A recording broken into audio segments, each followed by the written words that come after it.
Bonjour à tous, j'espère que vous allez bien.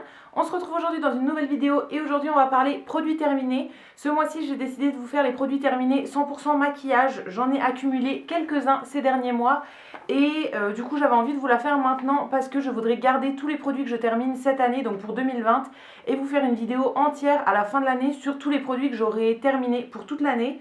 Donc là c'est les produits que j'ai terminés voilà, vraiment fin 2019 et on va dire au mois de janvier 2020. Mais la plupart ça va être des produits voilà, que j'ai terminés il y a quelques temps. Et du coup tous les autres je les garderai pour vous faire une vidéo à la fin de l'année. Je vous ferai pas d'autres produits terminés maquillage cette année. Donc on va commencer par les produits pour le teint. Et en premier, deux produits que je vais finir dans les prochains jours. Du coup j'avais envie de les inclure dans cette vidéo là, comme ça après on n'en parle plus. En premier, c'est un fond de teint de chez Lidl, donc c'était la marque Sienne, c'est la teinte numéro 10 et c'était un format tube comme ça de 30 ml. Alors celui-ci, il reste une utilisation je pense, il faut que je le coupe et que je récupère tout ce que je peux, mais là en appuyant sur le tube, il n'y a plus rien qui sort, donc je pense qu'il en reste vraiment à peine. C'est un fond de teint que je vous avais montré dans une vidéo où je le testais en fait, où je testais plein de produits Lidl, il me semble, il y a quasiment 2 ans à mon avis. Et c'est un fond de teint que j'ai bien aimé. Honnêtement, il était assez couvrant. C'est quelque chose que moi j'aime bien quand c'est assez couvrant parce que voilà, j'ai des petites rougeurs, des petites choses comme ça, donc je préfère vraiment bien couvrir. Et ouais, c'était un fond de teint que j'aimais bien. Le seul point négatif, je trouve, c'est qu'il sent très très fort le parfum. Ouais, vraiment, il a une odeur, ça sent hyper fort et c'est pas très agréable du coup à appliquer. Mais voilà, sinon à part ça, il se travaille très très bien. Moi, je mets toujours le fond de teint à l'éponge, quasiment pour la plupart des fonds de teint. Et à l'éponge, il était très bien.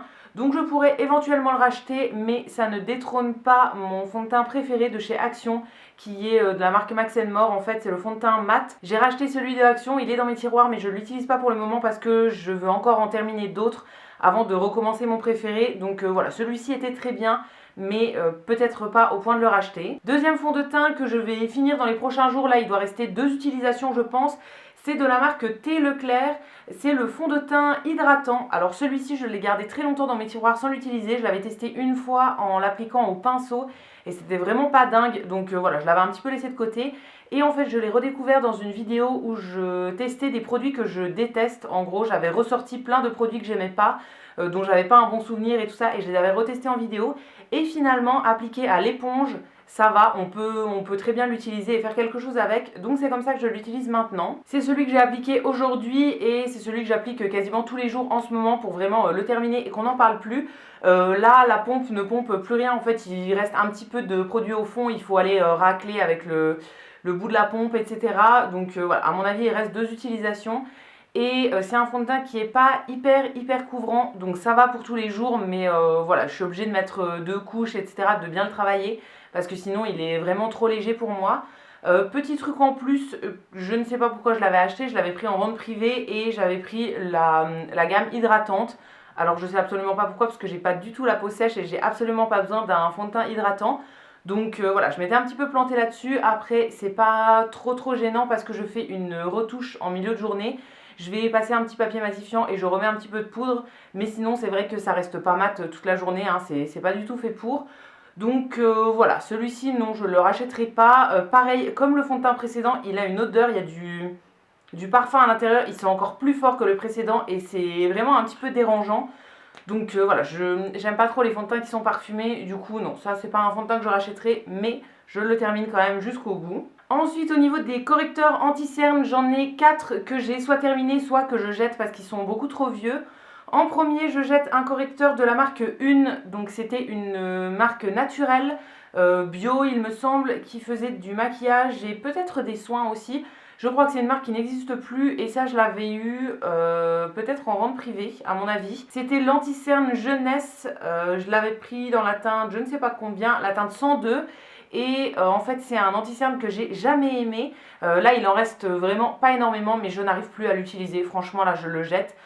Il a tourné donc il ne sent plus très bon et en fait c'est un anti-cerne qui n'est pas du tout couvrant. Même quand il était neuf en fait c'est pas le fait qu'il est tourné ou quoi, mais même quand il était neuf il ne couvrait rien du tout et j'essayais de l'utiliser en fait en touche lumière, enfin voilà, de le détourner un petit peu et c'est un produit qui sèche très vite et qui déplace ce qu'on met en dessous. Par exemple je le posais ici, le temps de l'estomper en fait ça déplaçait tout ce qu'il y avait en dessous et franchement c'était pas beau du tout. J'ai essayé de le réutiliser récemment pour voir si j'arrivais à faire quelque chose et non, vraiment j'arrive pas à lui trouver une utilité. Donc celui-ci je le jette et c'est pas un correcteur que je réutiliserai. Ensuite, toujours dans ceux que je jette, j'ai celui-ci qui est de chez Maybelline. Mais c'est un truc hyper vieux que j'avais pris dans les stocks de ma mère, je pense. C'est l'anti-cerne plus correcteur dans la gamme Non-Stop. C'est la teinte numéro 3 médium beige foncé. Donc déjà, vous voyez bien que c'est pas du tout ma couleur. Et en fait, celui-ci, j'essayais de l'utiliser pour faire un petit peu du contouring, bronzer, etc. Mais c'est beaucoup trop orange et pareil, la texture a un petit peu changé et tout. C'est un produit qui a au moins 10-15 ans, je pense. Donc voilà, il a fait son temps et je le jette. Et ensuite, j'ai deux produits qui sont assez récents et que j'ai terminé assez récemment. Le premier, c'est le correcteur de chez Urban Decay dans la gamme Naked Skin. Donc je l'avais en grand format comme ça. J'avais la teinte Light Neutral. Et c'est un correcteur en fait que j'utilisais principalement pour les boutons, les petites taches et tout ça, pas trop en anti-cerne parce que j'avais choisi une teinte un petit peu trop foncée. Donc sur le visage ça allait, mais pour l'anti-cerne j'aime bien que ça soit un petit peu plus clair pour un petit peu illuminer, et du coup ça n'allait pas du tout au niveau de la teinte, je m'étais complètement plantée. Après au niveau des boutons, des imperfections, etc., il a quand même une bonne couvrance. Donc voilà, c'est un produit que j'ai bien aimé, mais j'en ai 1 milliard en stock, donc je le rachèterai pas, en tout cas pas pour le moment. Et enfin, j'avais racheté en petit format l'anti-cerne de chez NARS qui est le Radiant Creamy Concealer, que j'avais eu il y a très longtemps en grand format et j'avais envie de le retester. C'est dans la teinte Light 2 Vanilla. Alors j'ai l'impression qu'il s'est fini hyper rapidement, il a séché très rapidement et du coup j'ai pas eu un nouveau coup de cœur pour cet anti-cerne. Voilà, je l'ai utilisé pendant une semaine, 2 semaines on va dire, et après il n'y avait plus rien. Donc voilà, le petit format est vraiment pas ouf, ça permet de se faire une idée, mais il n'y en a vraiment pas beaucoup dedans. C'était mon correcteur préféré il y a des années et finalement il n'est pas si ouf que ça. Voilà, il corrige bien au niveau des cernes, etc. Mais c'est vraiment pas le meilleur, donc celui-ci, je ne le rachèterai pas du tout. Toujours en produit pour le teint, j'ai terminé une poudre de chez Sephora dans la gamme Beauty Amplifier. Là, c'était la poudre compacte. J'ai aussi la poudre libre dans cette gamme-là. Et c'est deux poudres que j'aime beaucoup. Je vous en ai déjà parlé plusieurs fois. Là, je l'ai complètement terminé. Alors moi, quand il en reste juste un petit peu sur les bords, je viens en fait avec un pinceau, avec le manche d'un pinceau, en fait tout décoller. Je réduis tout en poudre et après ça me fait une espèce de poudre libre. Voilà, ça permet de tout utiliser jusqu'au bout et de ne pas en gâcher. Donc celle-ci je l'ai terminée, je l'utilisais assez souvent, je trouve qu'elle lisse vraiment bien la peau, qu'elle matifie même un petit peu. Et voilà, c'est une poudre que j'ai vraiment bien aimée. Alors j'ai l'impression qu'elle a un petit effet flashback, c'est-à-dire que si vous la portez et que vous prenez des photos avec le flash, ça fera tout blanc. Là vous l'avez portée.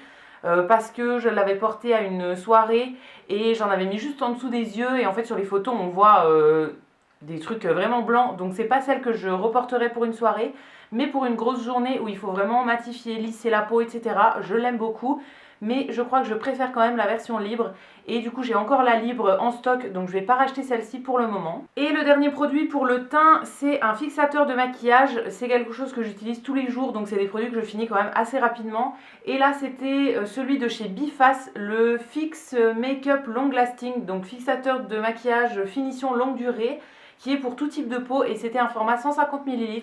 Celui-ci, je l'ai acheté chez Stocomanie quand je travaillais encore là-bas. Je l'avais acheté une première fois parce que j'étais un peu en panne de fixateur, et du coup, comme il était dans le rayon, je m'étais dit que ça m'évitait d'aller dans un autre magasin.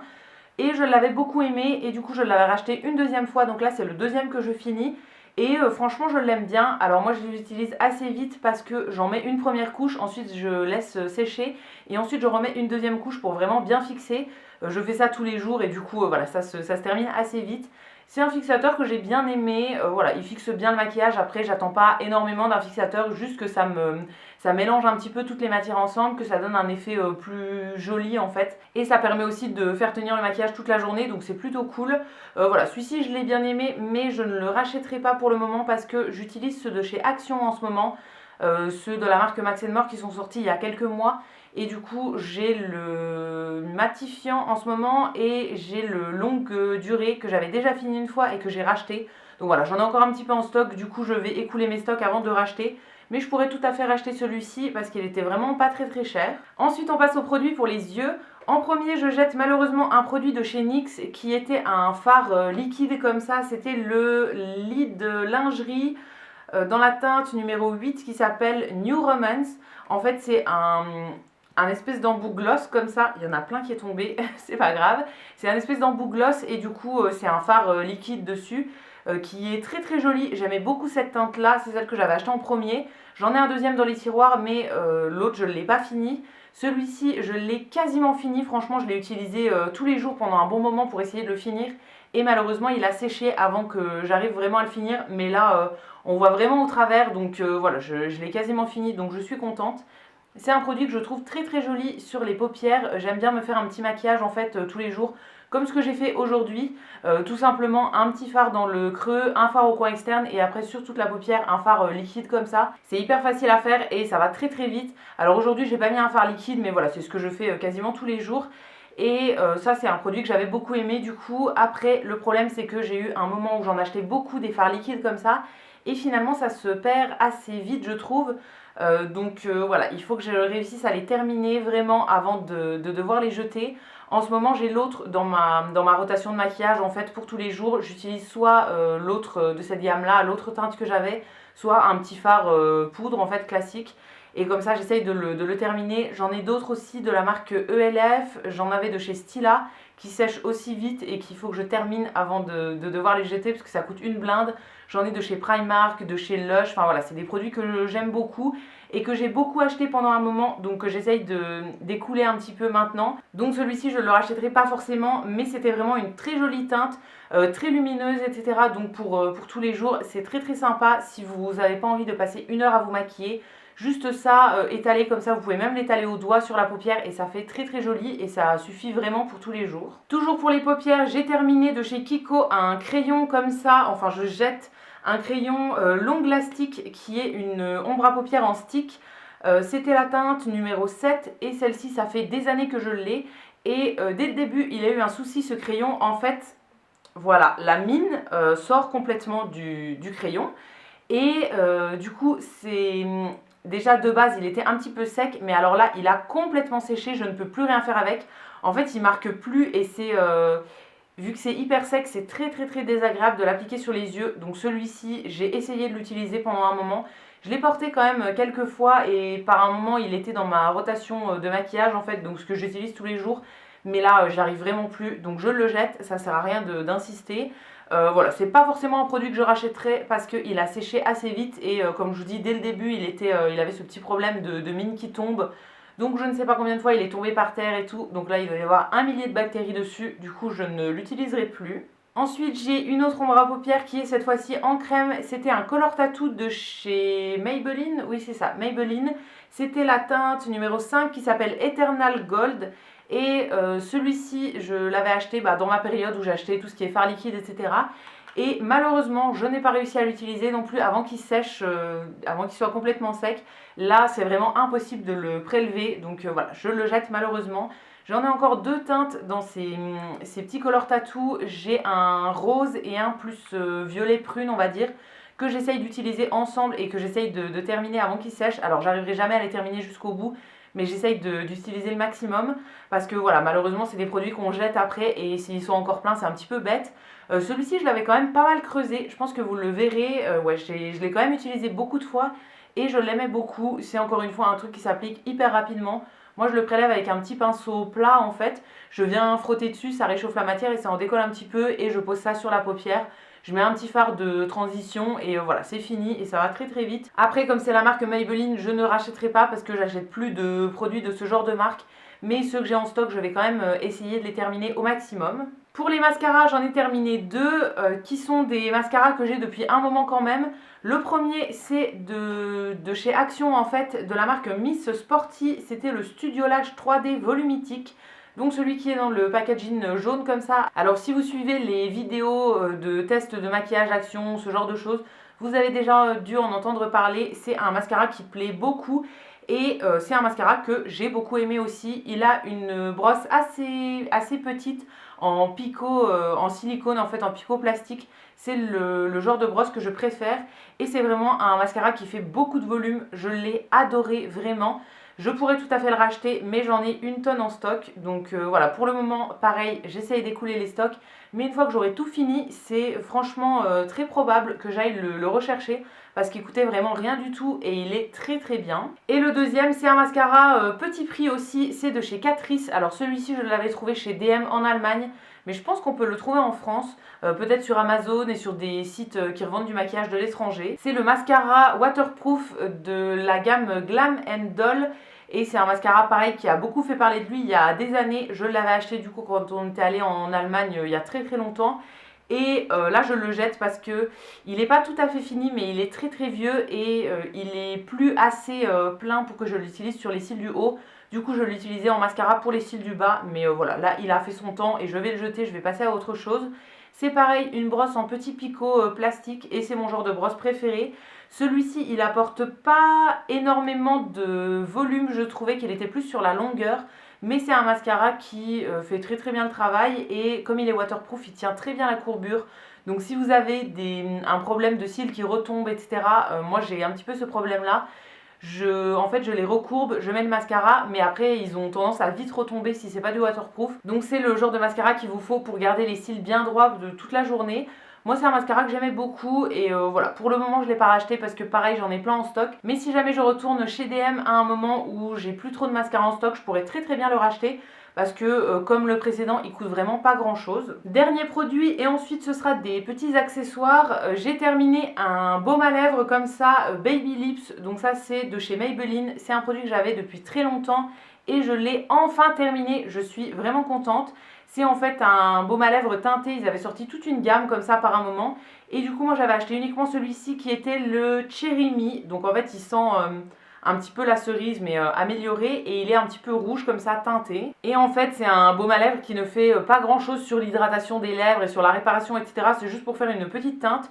Donc là je l'ai vraiment raclé et quand j'en mets maintenant il y a les bords en plastique qui me raclent la lèvre donc c'est plus très agréable, du coup j'arrête de l'utiliser, il est vraiment fini.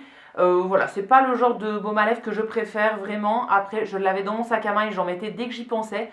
Comme ça, je l'ai terminé et maintenant on n'en parle plus. Mais voilà, non, je le rachèterai absolument pas. Je préfère soit mettre un rouge à lèvres, un gloss, etc. ou bien mettre du vrai baume à lèvres. Mais les baumes en stick, comme ça, j'ai l'impression que ça fait jamais vraiment quelque chose sur la réparation des lèvres. Ensuite, j'ai utilisé 2 éponges que je jette parce que maintenant elles sont complètement abîmées. Alors la première, c'était une éponge de la marque EcoTools que j'avais acheté dans un kit. En fait, il y avait celle-ci et la même en un petit peu plus petite pour faire les zones plus précises du visage et tout ça.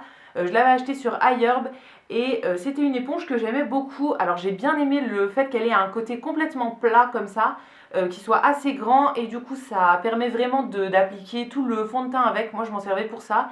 Et l'autre côté un petit peu plus précis pour l'anti-cerne. Voilà, c'est une éponge que j'ai bien aimée, elle estompait très très bien. Alors là elle est sèche, donc quand elle est mouillée elle gonfle un petit peu et elle est assez souple, etc. Donc vraiment c'est une éponge que je pourrais tout à fait racheter, mais pour le moment pareil j'en ai plein en stock. Et la deuxième je la jette, malheureusement je ne l'ai pas du tout appréciée, c'était de la marque VSL. C'est une éponge que j'avais achetée chez Jiffy. Et en fait je l'ai utilisée 2 fois je pense et je n'y arrive vraiment pas du tout, donc je la jette, ça sert à rien de la garder. Je l'ai bien relavée, etc. Je vais la proposer à quelqu'un parce qu'elle n'est pas du tout abîmée. Mais voilà, moi j'arrive pas à m'en servir. Je trouve qu'elle est beaucoup trop dense en fait. Même quand elle est mouillée, elle reste très très dense et elle étale pas du tout bien la matière. J'ai vraiment pas réussi à m'en sortir avec celle-ci, donc je la jette et c'est pas forcément une éponge que je vous recommanderais. Et enfin, le dernier produit que j'ai terminé, c'est des petits papiers matifiants de chez Yves Rocher. Là, c'était la gamme Zéro Défaut. De toute façon, ils en ont qu'un, il me semble. Et il y en avait 50 à l'intérieur. Alors, comme je vous disais tout à l'heure, moi, je suis obligée de faire une petite retouche au milieu de la journée, en fait, pour un petit peu éponger le sébum qui ressort et remettre une petite couche de poudre. Et du coup, voilà, j'ai toujours des petits papiers comme ça dans mon sac. Ceux-là, ils étaient bien, mais ils étaient quand même très très grands. Ça faisait à peu près la taille là, déplié, et la plupart des papiers font la moitié de la taille. Donc je préfère quand ils sont plus petits, parce que quand c'est juste une petite retouche à faire, j'utilisais pas le papier en entier. Du coup, c'est trop grand en fait pour vraiment l'utiliser en entier, et du coup, ça fait qu'on le rentabilise pas complètement. Donc voilà, je le rachèterai pas juste pour ça. Après, au niveau de l'absorption, ça fonctionnait très bien. Mais on peut tout à fait le faire avec un mouchoir, avec n'importe quel tissu, etc. Voilà, moi je trouve ça pratique d'avoir un petit carnet comme ça dans mon sac à main. Et en ce moment j'en ai deux, j'utilise ceux de chez Kiko qui sont verts dans une gamme oui, pour les peaux grasses. Et j'utilise des autres qui sont de la marque Essence. J'alterne en fait suivant les jours, mais j'ai les deux dans mon sac. Et voilà, c'est des petits produits que j'aime bien et que je trouve très très utiles au quotidien. Mais je rachèterai pas ceux-là de la marque Yves Rocher. Et donc voilà, j'ai fait le tour du maquillage que j'ai terminé ces derniers mois. Donc j'espère que ça vous aura plu. N'hésitez pas à me dire si vous avez testé un des produits que je vous présentais dans cette vidéo. Donnez-moi votre avis dans les commentaires, je vous répondrai avec plaisir comme d'habitude. Et si jamais vous avez d'autres produits à me recommander, n'hésitez pas à me dire ça, pareil dans les commentaires. Si cette vidéo vous a plu, vous pouvez la liker et vous abonner. Et vous pouvez également aller faire un petit tour sur Utip pour regarder des pubs pour moi. Ça me fera des petits sous dans ma cagnotte et je vous remercie par avance si vous allez le faire. Et quant à nous, on va se retrouver très vite dans une prochaine vidéo. Et d'ici là, prenez soin de vous. À bientôt!